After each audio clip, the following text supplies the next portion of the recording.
This is the New Horizons Waste to Energy facility in Athlone, Cape Town.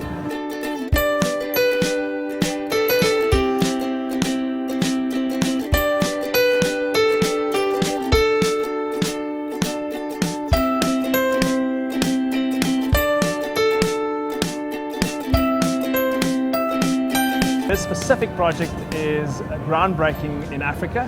What we do here is we receive 500 to 600 tons of municipal solid waste, wet trade waste, which is commercial restaurant type waste, and pre-organic waste. This waste is utilized in the most optimal manner to extract organics and generate biogas, which we use to generate liquid CO2 and compressed biomethane, which gets sold to Afrox, our partner in this project, and we generate recyclables, recycled metals, aluminium, glass, paper, plastic. This is the tipping hall. This can take about a day or a day and a half's waste volume to allow the material to come in but not remain and cause odor nuisance. To the side here we've got a typical truck of which we use to bring in the material. And that wall is a reinforced wall that acts as a push wall against which the front end loaders basically pick up the material to put in the hopper to my left over there. That hopper gets charged from the top and that evenly distributes the material onto a conveyor belt. Okay. In this area you can also select if there is a batch of material that's more building rubble, which is also not allowed on site, but then that gets triggered on the manifest and gets charged back to the client. The feed through the plant there is where the fun starts with the recycling and with all the heavy machinery that we use to separate our products and our organics. The main feed conveyor basically allows checking pickers to look at what is fed and then select out any major contaminant. That allows us then to feed it through to the bag opener, where we open the bags. It's basically like a big tear shredder, and from there it goes to a roller screen that separates out by size stuff that people can pick out, the manual pickers, which a lot of the jobs created are based at, and then the smaller particles go to what we call organic extraction. In the corner over there are the offices. That's a complex where we've got change rooms, ablution, kitchens, a laboratory for an online continual analysis, as well as batch analyses that come from the plant, and of course the main control room where the SCADA displays all the processes of the plant. This is what we call a Orex press. It's the heart of the organics extraction system. It's a very high pressure press that uses hydraulic pumps to generate about 280 bars of pressure that pressurizes the smaller organic rich portion of waste and extracts it almost in a revolver fashion. So it compresses a chamber, it oozes out from orifices in that chamber, and then there's a system that knocks out the material that's left, the cake, the hard material that's left after pressing.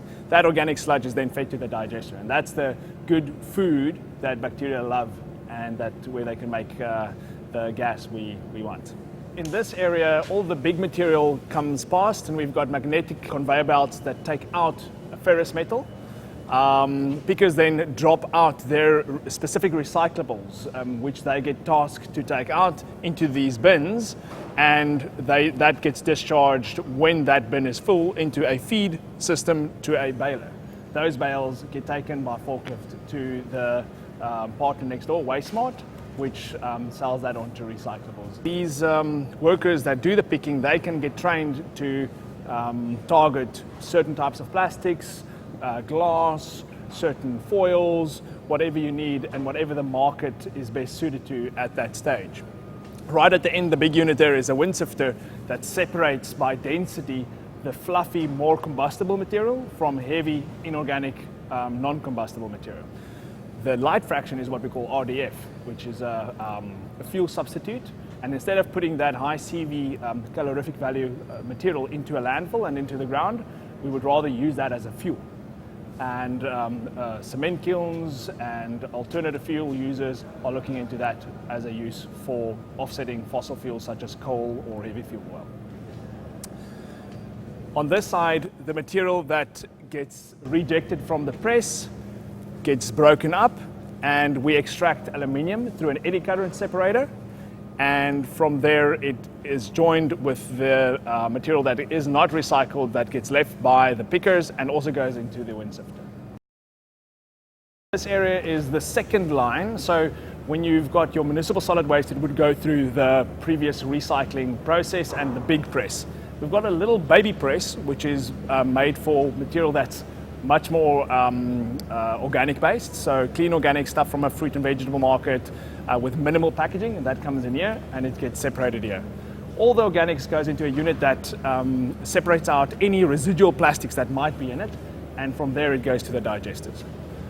The whole separation process leads to the organics being discharged into this buffer tank. This vessel, it's a concrete vessel that stores about 2 to 3 days worth of organic material, which is in a slurry form. It gets stirred, and any dosing happens in that vessel. That also allows for weekends when the plant's not separating material, that it can still feed the digester on a continual basis. The digester is like a stomach, so it likes to be fed on a constant basis, a good mix of material, and that's what the organics in municipal solid waste is statistically more of a mix than when you take a very constant feed where you have a specific waste all the time. That can actually upset the bugs after a while. We really monitor and take care of the bugs on a daily basis, taking analyses, making sure they're happy. Currently, the seeding material, which is an initial load of bacteria, is in the first digester, and we're feeding from this first organic waste line that I showed you. Okay, so the clean organic waste is currently being fed. That's part of the startup sequence. Startup takes 2 to 3 months because the bugs need to acclimatize, and as the population grows, we start feeding the second digester. These two digesters together make the gas we use and separate in the end of the day. These big balloons on top are a multi-layer system that actually gets pressurized to keep that shape, but then on the inside it controls the level of gas we produce. It's almost like a bit of a battery, and downstream then we can draw from that gas volume as it bubbles out of the mass of digesting material. This goes whenever the processing plant goes out, or if we overproduce gas, we let out the gas here. Okay. So the gas composition is usually about 60% methane, and it will vary around that point. The balance of the gas is CO2, and that's the stuff we put into the big liquid CO2 tanks. Okay, so this area of the plant basically is where the gas gets taken from the digesters, which are kept at optimal conditions, which basically is around 35 to 38 degrees Celsius. We heat those and mix that mass of bacteria and the feedstock, and the gas gets generated out from that. We take out the sulfur, which is one of the contaminant components, and we get an organic sulfur slurry from that, which is almost like blomswal or agricultural sulfur.